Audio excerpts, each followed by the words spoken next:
Oakland, our tribute to the coach, the John Madden Legacy Game. I'm Brandon Gaudin here to take you through the proceedings, and coming up, we're going to tell the story of a man who was truly larger than life and whose impact on the sport of football certainly is going to live on for decades and decades to come. Now, we've assembled a couple of rosters featuring some of Coach's favorite players from both yesterday and today, and Coach himself will be on the sidelines for both squads, trying to motivate his guys to victory. I'm joined now by my good friend Charles Davis.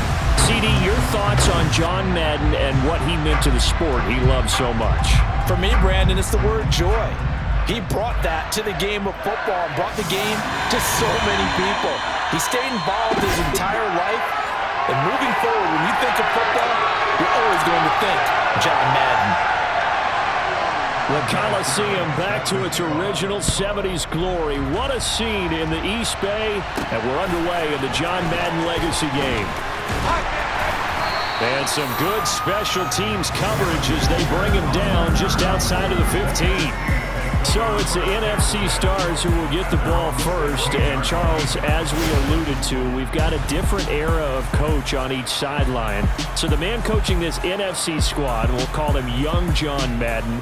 This is a coach who was trying to establish a foothold in the NFL and on the cusp of doing it very successfully. Yeah, you think back to that period, those early days as the coach of the Raiders, the late 60s in the AFL and then in the NFL in the early 70s. Coach was a guy who was ahead of his time. The Raiders were one of the first teams to have mini camps, one of the first to film practice, because he wanted to practice coaching as much as he could. And his teams, they were successful right from the start of his head coaching tenure. So as we mentioned at the top, well, let's take you through the life of John Madden. And you know, it's very fitting that we're here back in the Bay Area, not just because John's so associated with Raider football, but also because this was where he spent his formative years. Yeah, he grew up over Daly City with his buddy John Robinson, who would also become an NFL head coach. He played his high school ball at Jefferson High, eventually wound up playing tackle at the University of Oregon, and later Cal Poly San Luis Obispo. Played well enough that in 1958, he was a 21st round draft pick of the Philadelphia Eagles. That's right, the draft had 30 rounds then.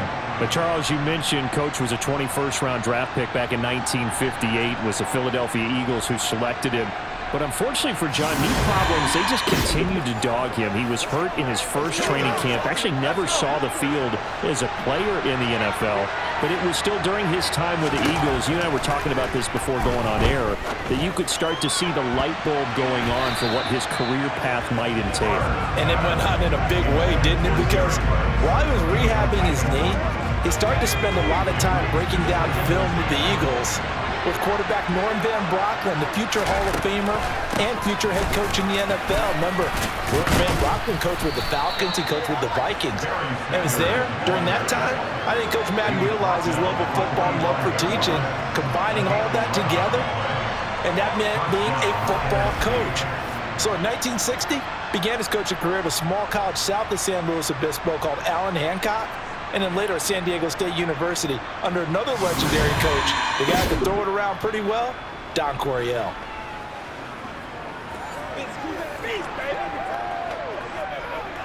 So after 2 first downs, they get another here. 1st and 10 at the 45.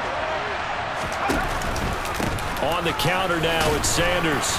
And he sneaks his way forward only for a couple here. 2nd down. Charles, you know, it was in the early 1960s that a young John Madden made the acquaintance of the owner of the Oakland Raiders, one Al Davis, of course, and the two, they really bonded, would become one of the best owner-coach duos in NFL history. And all right, rifles one, and that's going to be intercepted. Picked up by 9-time Pro Bowler Ed Reed. And he is going to score. It's a pick six and an AFC touchdown.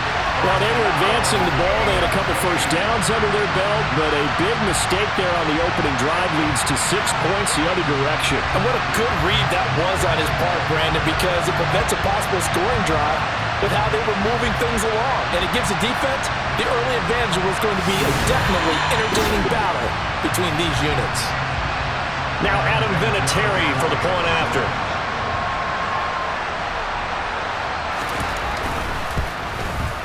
And he's got it to make it 7-0 AFC. A heck of a play there defensively, getting the interception.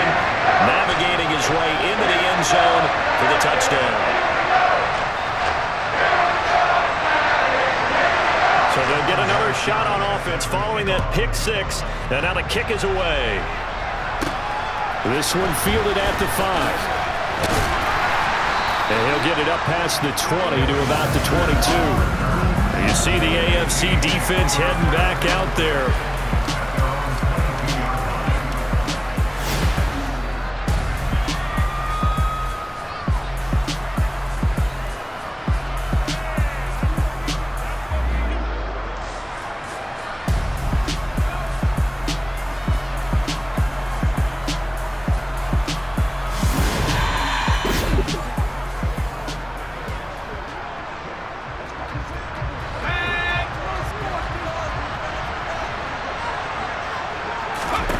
After the pick six, they go right back to the air. Sliding, and he can't find anywhere to go with it, and he goes down. Javon Curse in there to bury him for a loss of 11.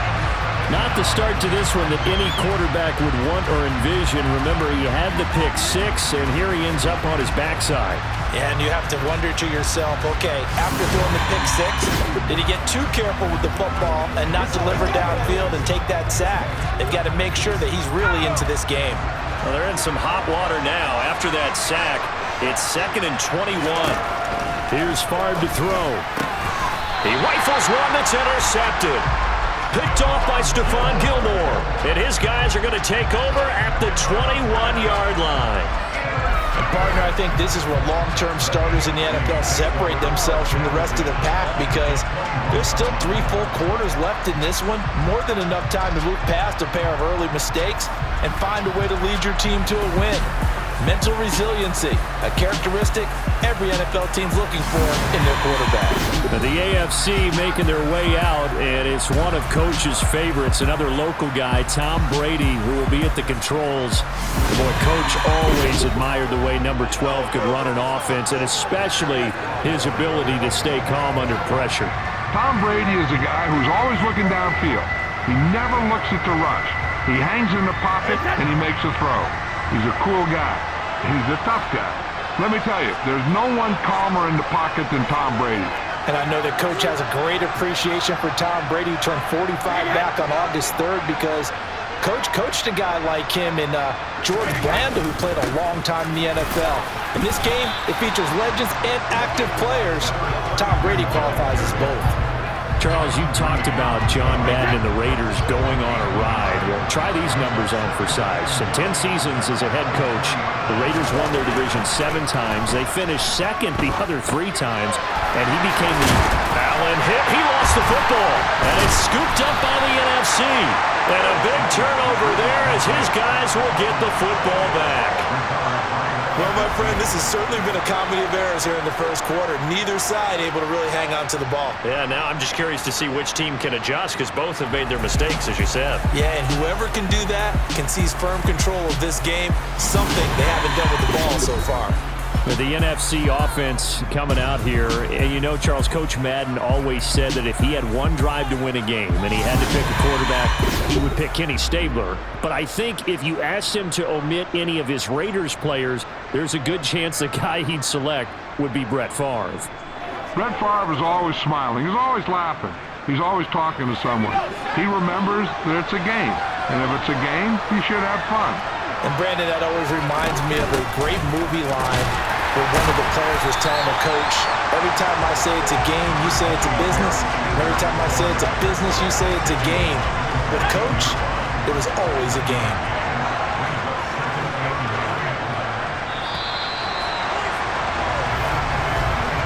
One quarter in the books at the Coliseum. What a day.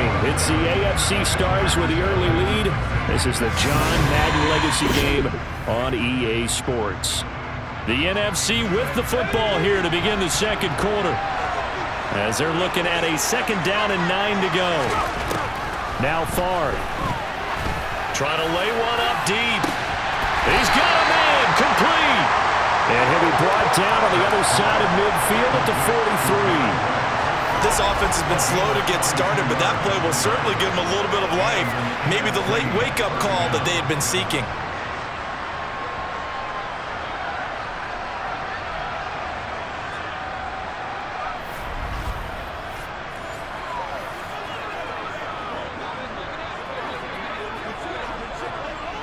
So the big play gets him across midfield now for 1st and 10.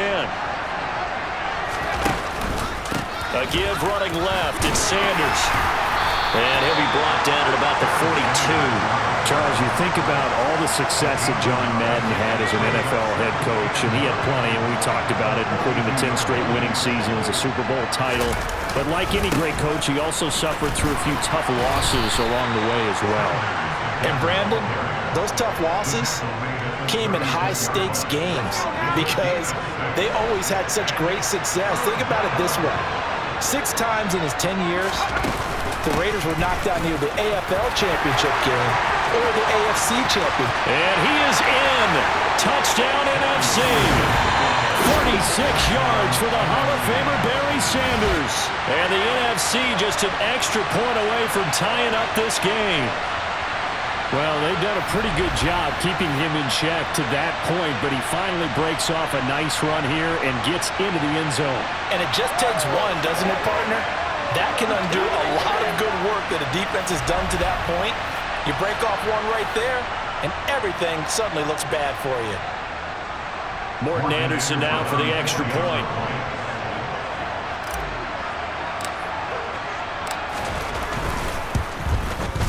It's up and good, and we're tied at 7 here in quarter number 2.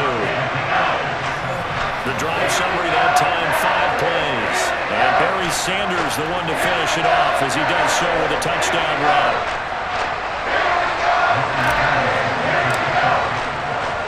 So all even at 7 now as they kick it away.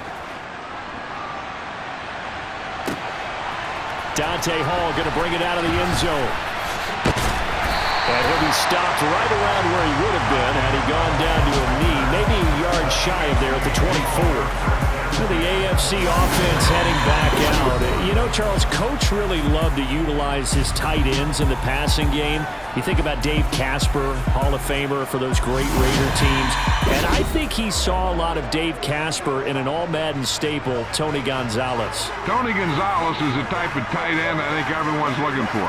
He's a guy that can make some big plays from that tight end position. Let me tell you, you better make sure you have him accounted for on every play. And that's exactly right, because Dave Casper, he could shred defenses down the middle of the field. And that's exactly what Tony Gonzalez did in his entire career. A 14-time Pro Bowl selection. Only Tom Brady has more. There are 6 guys in the 15,000-yard receiving club. He's the only tight end in there. Tony Gonzalez, every snap, you had to know where he was because he could make plays short, medium, and long, and often put the ball in the end zone. Throwing on 2nd and 8. Brady. Nowhere to go here. He lost the football. And it's scooped up by the NFC. And he will take this back. A fumble return for an NFC touchdown. And give some kudos to the defensive coordinator, I think, here. They bring the blitz, they dial it up, and it turns into 6 points for him. It's so nice to hear you actually give kudos to the defense. It is so nice. You're such an offensive guy like that. I love it. He dialed things up, and boy, a big play resulted for his guys. Well, you like the credit to the defense there, right, my friend? Yeah, do I ever?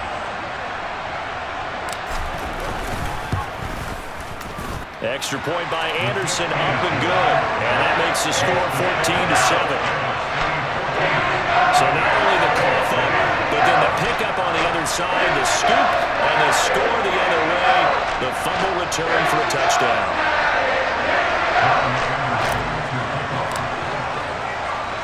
And you can bet they're preaching 2 hands on the ball here as the kick's away following that fumble return. Here comes Hall. He's going to bring it out. And he's only going to make it to the 13-yard line and no further. The AFC offense set to take their next drive. And job 1 here, Charles, just keep possession of the football. 2 drives, 2 turnovers to this point. You're exactly right, Doctor. Hippocratic oath. First, do no harm. And right now, they're harming themselves on offense. I like that. No one is mistaking me for a doctor, though. But thank you, Dr. Diggins. Brady again here on 2nd and 10. He's going deep for Brown. And that will be incomplete. Tried to dial up the long one way out there, but it'll be 3rd down. So back-to-back incompletions, and that has him staring at a 3rd and 10.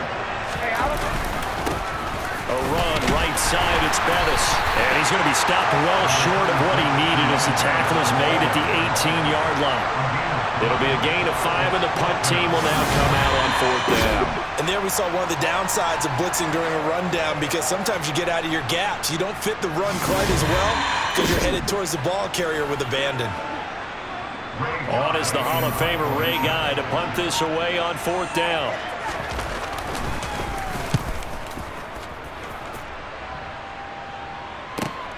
Here's Hester. Call it a 48-yard punt. Give him 9, though, on the return. And the NFC will take over 1st and 10. The NFC heading back out. Hall of Famer Randy Moss, a part of this offense. And Coach Madden, boy, he always appreciated the ferociousness with which number 84 attacked the football in the air. As Randy Moss says, just chunk it up there, dog, and I'll go get it. And, Coach, boy, did he ever go get it. Over 15,000 receiving yards, 156 touchdowns. And how about this? From his rookie year of 1998 until 2009, those were his prime seasons, right? He led the league in touchdowns 5 times, but even more so, he showed us all how to go up and get it. Great body control. No one's ever done it better playing the ball in the air. So it goes as a completed pass, but they lose a full 5 yards. Well, his completion percentage continues to rise with that one, but sometimes you want your completion percentage to go down. Maybe you should have thought about throwing that one away. I should just say, it is easier said than done, but that's where you maybe bury it at his feet. Make sure he doesn't catch it. Great call right there. Put it near the receiver, no grounding, nothing like that, but no one gets a chance to pick it off either. It's a 2nd down run with Sanders. And a pretty good run, all things considered. Probably would have liked that in the 1st quarter instead of right now as the clock continues to run. Well, coming up in the 2nd half, we'll run through John's post-coaching triumphs. But for now, we present a very special tribute to the man of the hour, narrated by Trey Mosley.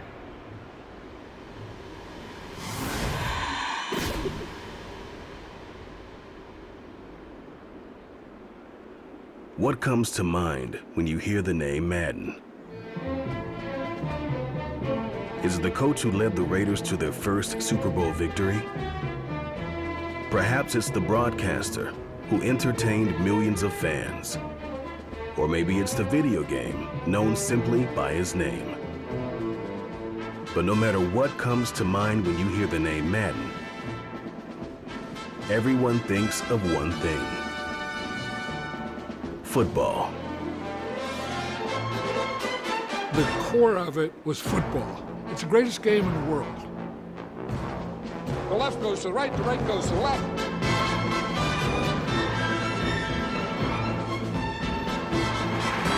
Madden is on the field. He wants to know if it's real.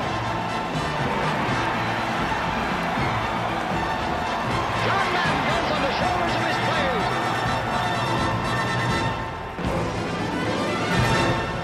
In my mind, John Madden is the most important figure in the history of professional football.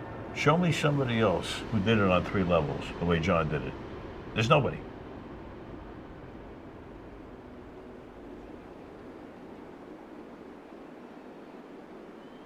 Boy, Charles, yeah, that is really well done. Coach was something else, wasn't he? I'm reminded what Al Davis said when he was inducting coach in the Pro Football Hall of Fame, Brandon.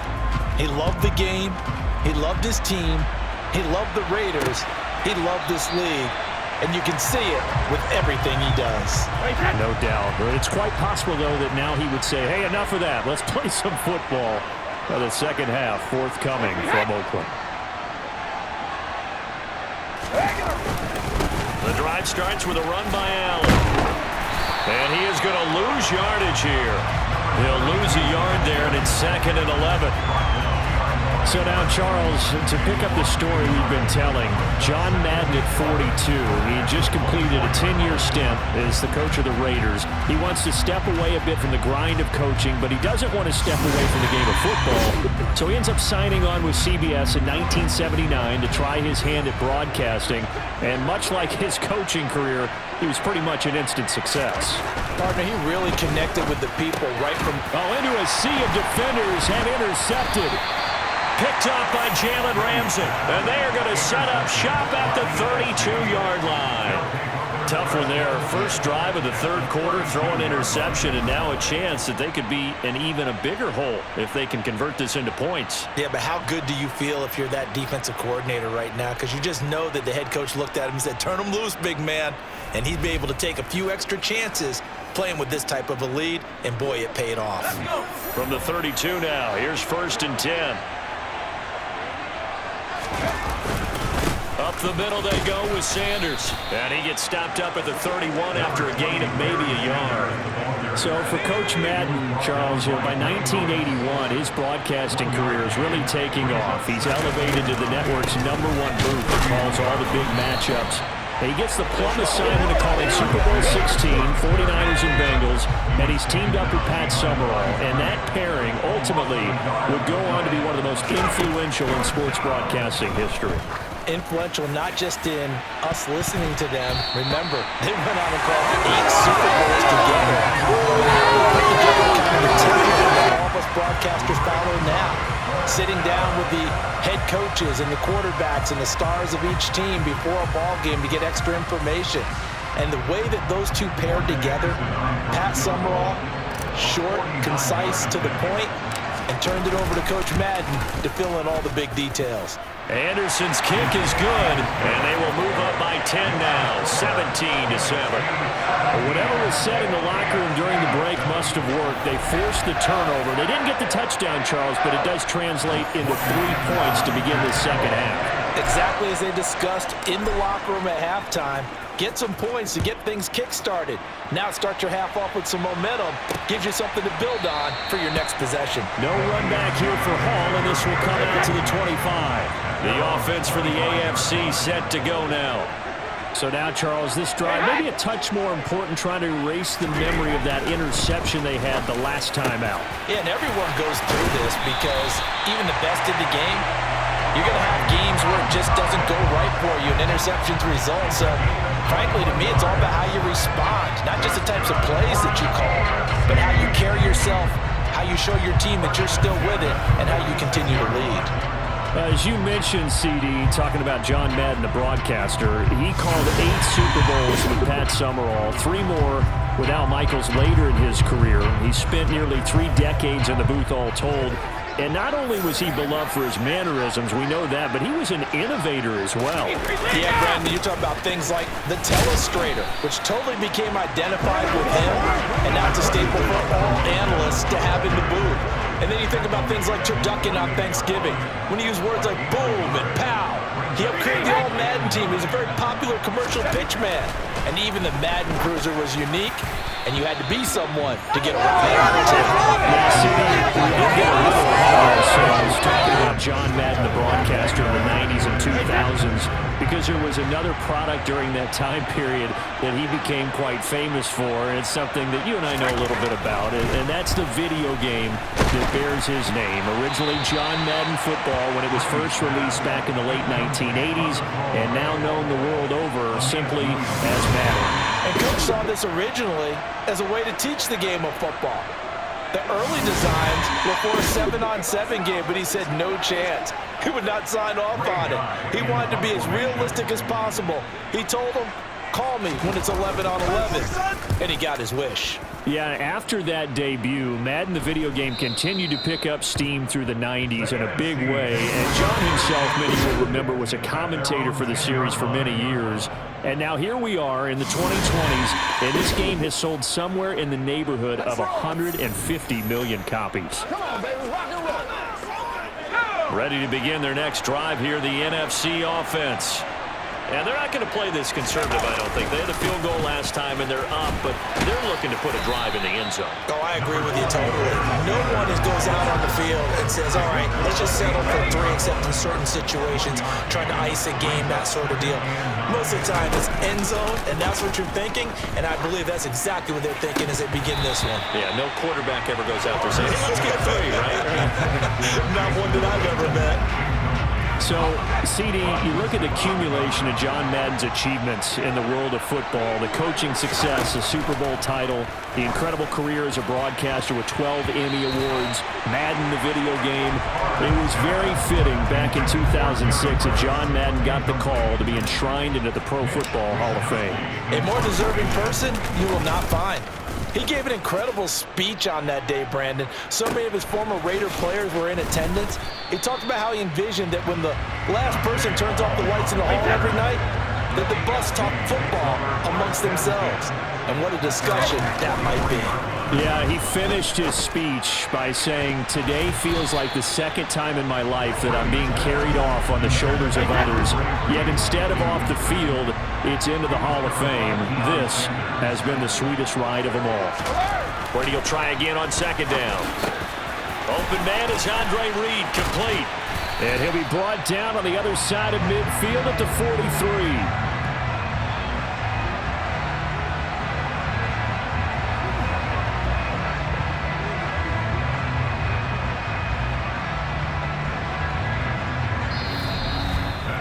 So through 3 quarters of the John Madden legacy game, it's the NFC stars and young Coach Madden on top. And we'll be back to the Coliseum after this. Back now here on EA Sports. It's the NFC with the lead and the football as well as we start quarter number 4. Brady's throw there complete. Oh no, he lost the football. And they will take over at the 29-yard line. These defenses have become so opportunistic, and no matter what you're playing, in this case wide receiver, you got to be careful. You certainly do, because there is a phrase in today's football that we use all the time: completing the process of the catch. Well, it's after you do that where the trouble begins, right? Meaning you've tucked it away, you're trying to get downfield, but someone's always coming up trying to rake at the ball and knock it free. The offense for the NFC ready to get their next drive started. And they sit in a good spot, having the ball back after the fumble recovery and up 2 scores in the 4th quarter. Officially nothing on that last run. They'll try again, 2nd and 10. Throwing is far. And on the left side, he's got Witten.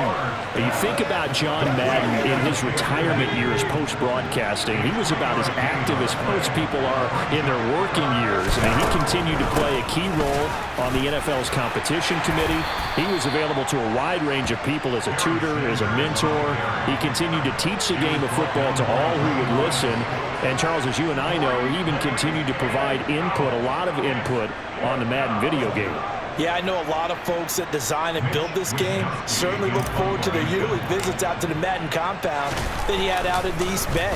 They pitch the new aspects of each year's game to him, get his feedback, and then get to sit back and spend 6 hours with him on a Sunday, watching football and listening to him tell stories and talk even more ball. It had to be an incredible experience for all involved. The AFC offense set to take their next drive. Throwing on first down is Brady. Throw left side, taken in by Hill. So give him 2 yards there on the completion, and it'll be 2nd down. Now Brady. Toward the left sideline, but it's incomplete. The frustration is definitely setting in because they've thrown it to him over and over, unable to come up with a catch thus far. I think he knew he would have his challenges against his secondary. I don't think he saw a goose egg at this point in the game. On the sideline, did he keep his feet in bounds? They say yes. Great job, both feet in, 1st down. So on the other side of the field now, it's 1st and 10 as they got things rolling on this drive. And the reinforcements come in as they're going to stop him behind the line. After the loss, they'll come up 2nd and 13. Back to throw, Brady. His throw incomplete. As a corner, you have to be able to run with guys step for step downfield in man coverage and make up ground quickly in zone. You have to put yourself in position to make plays, just like that one we saw there. He's got a man, Andre Reed, complete. And they'll have it in the red zone before he crosses over out of bounds. A big play there as they get the conversion on 3rd and 13. This defense has certainly had an outstanding second half, haven't they? I know they just gave up a first down there, and for the offense, they're hoping that that's something that they can jumpstart with and maybe start to move the ball a little bit better. But it's been tough sledding for them here the entire second half. Now a toss play. Allen. And he's brought down just outside of the 10 at the 11. Brady's saying let's go as he'll hustle him to the line. The throw on second down by Brady is incomplete. Now the question is obvious. Do you try to kick the field goal right here knowing that you need 2 scores? I would be thinking about if I were on that sideline. Get the field goal now, try and get the touchdown later. Toward the back corner of the end zone, but he could not get the feet down. This will wind up incomplete. So here comes the trusty, battle-tested Adam Vinatieri for a big kick.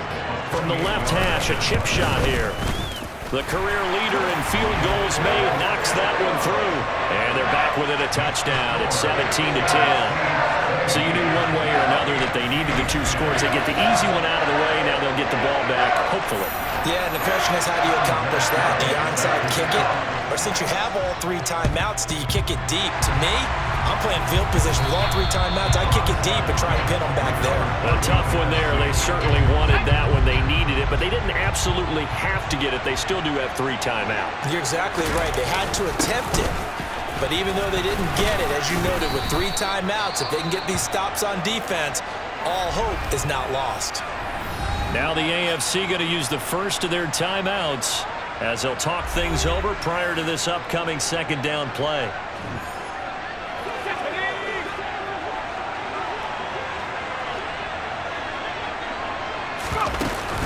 They'll go again with Sanders.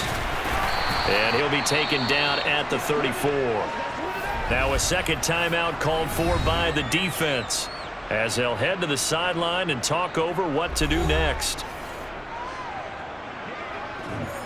Let's go now.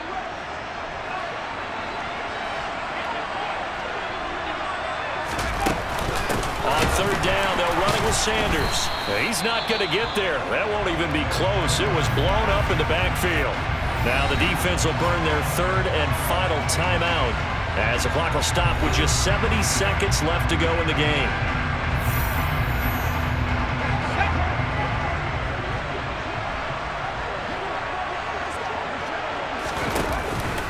Going for it with Sanders. And I'm not sure he got there. Did they stop him? They did. Barry Sanders stopped short, and as a result, possession switches hands. To throw is Brady. He finds his man, complete. It's Gonzalez. And he's taken down right at the 45-yard line. Over the middle, complete. It's Allen. And not much happening there. He's taken down, but a late penalty flag in the backfield. This looks like a roughing call. Well, certainly those are the types of mistakes they're trying to avoid as they attempt to protect this lead late in the game. And let's face it, they're hoping that this one doesn't cost them in a significant way. Yeah, one guy committed a penalty, but now the entire defense has to pay the price and try and rise up and overcome it.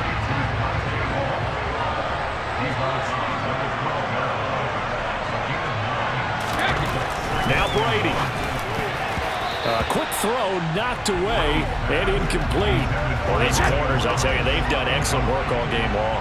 They remind me of guys in the past who just said, hey, throw it out here 100 times, nothing good is going to happen. And if you throw it in the wrong place, I'll take it the other way. Easy. And he'll be touched down here, but not before he does pick up the first. And it's caught. And yes, he's into the end zone. So they get the late score they needed. And now the extra point can tie this thing up in the final minute. And while it appears the heavy lifting was accomplished by scoring the touchdown, they're still down 1. That extra point is not a gimme.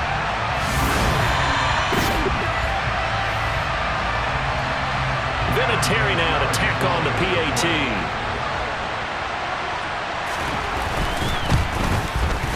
And we may very well be headed to overtime. So that drive spanned 5 a touchdown and PAT mean we are tied here in the final minute of play. 17-17 the score. All even to this point as the kick's away. Hester to return from his end zone. And he'll be stopped right around where he would have been had he gone down to a knee, maybe a yard shy of there at the 24. Ready to begin their next drive here, the NFC offense. And Charles, obviously not much time left. I'm curious to see if there's enough for them to get into field goal range and try to win this thing. And partner, you and I both know the safe calls to kneel and just take it into overtime. But it's also very tough to pass up a chance to win it right now as well. But remember, if you do attempt that, it's got to be a big play downfield and still leave yourself enough time to get your field goal unit out there and kick for the win. And here in overtime, if the team that receives the ball scores a touchdown, it's over. If they don't, we can still have some more football. That's exactly right. If they go down and kick a field goal, the other team gets a possession to either match it or score a touchdown to win the ball game. If both teams kick field goals, the next team to score wins. But if the receiving team throws a pick six or fumbles the ball and gets picked up by the defense and they score, the game is over at that point. On first down, Favre. And that is nearly intercepted. Oh, that would have changed things here in overtime, but instead, it's just second down. And they go play action with Favre. Open man, it's Jason Witten. And he'll be taken down, but not before they work it across midfield. That one covers 29 yards, first down. Man coverage on the left side, so I really like the design of this play because they opened up the field and brought their tight end the other way on a crossing route. That's a lot of ground to cover if you're a defender. I've been there before, unable to stay with his man there. So on the other side of the field now, it's 1st and 10 as they've got things rolling on this drive. Oh, and he'll just get rid of this one deep. And it's knocked away and incomplete. I like the thought process there. They connected on a big play, and sometimes you find the defense vulnerable. So they went for the bigger shot, went for it all on that one. This time, they were ready for it. Running right, here's Sanders. 104 yards on the ground for him so far. Boy, where would these guys be without his performance on the ground? That puts him over 100 yards now for the afternoon, and I tell you, he seems to be getting stronger as the day goes along. And he's brought down short. 2 yards there, needed 4. Now that was a big-time play by the defense. They as well knew where the first down line was, and they didn't let them get anywhere near it. So on 4th down, out trots the kicker in a big spot here. This to at least get them a lead here in overtime.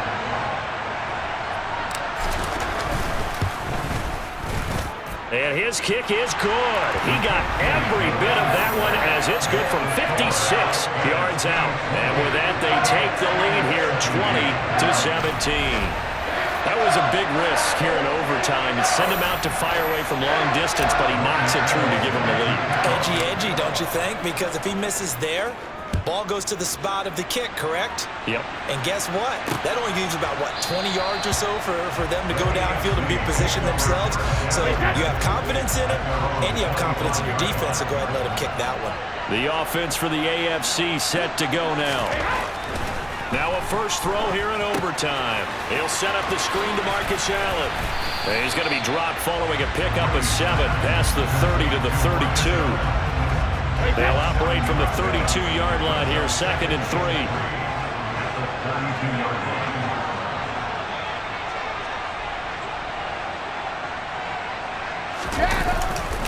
3. Here's Allen. And he'll get about 3 up close to the 35. Pretty good job defensively. Thought he was going to get it, but they knew where that marker was, and they stopped him just short of it. What it does is emphasize that strategic football and situational football is not just played on the offensive side, is it? Defense understanding, as you noted, where the first down marker was and making sure they didn't get there. Brady's throw on 3rd down there is incomplete.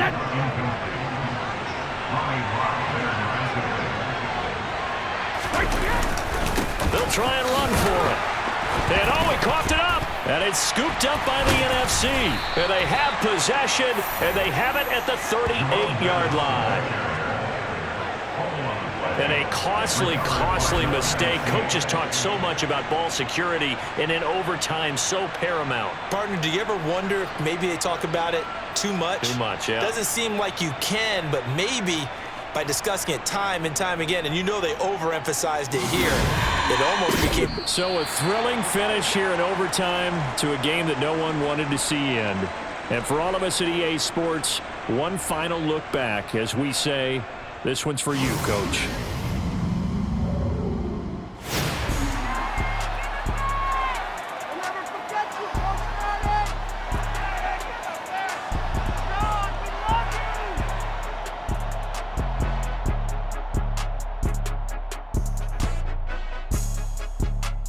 I just say this, I thank you all very much. This has been the sweetest ride of them all.